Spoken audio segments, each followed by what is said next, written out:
My bladsy nou geskep vir Farming for Novice.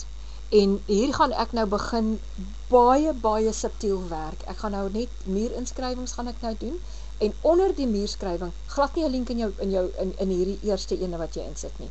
Maar onder dit sal jy dan jou link insit soos volg. So daar het ek nou ingesit met my eerste muurpublikasie en ek pos hom dan daarin. En nou wil ek ook op my eie, op daai ene wil ek 'n komment lewer, so ek gaan terug na my Farming for Novice, kry my link bo, kom ek jou nou net wys waar ek dit doen, daar kan jy sien, daar het ek hom, so ek vat hom daar, en ek gaan terug na my blad, en like, comment, ek gaan klik op comment, en al wat ek doen is om die Farming for Novice daarin te sit en ek pos hom. En daar is hy dan nou beskikbaar vir ouens om daar ook op hom te gaan klik. So hy gooi, wat hy nou uitgooi is een van my produkte. Soos jy hier kan sien, het ek Earth for Energy. Steps by step video instruction. Dit is om met jou eie solar panele te kan bou. So dit is 'n wye verskeidenheid. Die meeste van die ouens op die plaas wil dit graag hê. Wel, enige een wil dit nou graag aan hulle huis hê, né? Om te kan spaar veral met beurtkrag.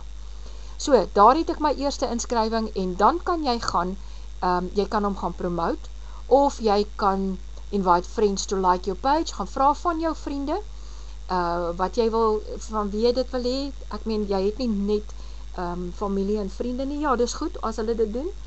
Ek het 'n klompie wat ek sê, asseblief help my net gou, ek wil net my blad op 'n volgende vlak ook hê. Jy weet nooit, miskien sal een van hulle so geïnteresseerd wees en begin deelneem daaraan, dan maak dit nie saak of jy dit in Engels en in Afrikaans doen nie. As iemand jou in Afrikaans dit daar vra, dan gee jy 'n Afrikaanse en 'n Engelse antwoord op dit, want jy gaan reg oor die wêreld, gaan jy mense kry om op hierdie bladsy in te gaan. So, jy kan homself gaan like die eerste keer, dan gee hy vir jou 'n like, en dan later van tyd sal hulle vir jou wys hoe om te gaan. As jy kan gaan promote, maar later sal ons dan gaan, en jy het reeds die Facebook ad boek gekry, gaan lees hom, laai hom af as jy dit nog nie gedoen het nie, gaan lees hom, en pas toe wat daar vir jou geleer is. En dit is al vir vandag.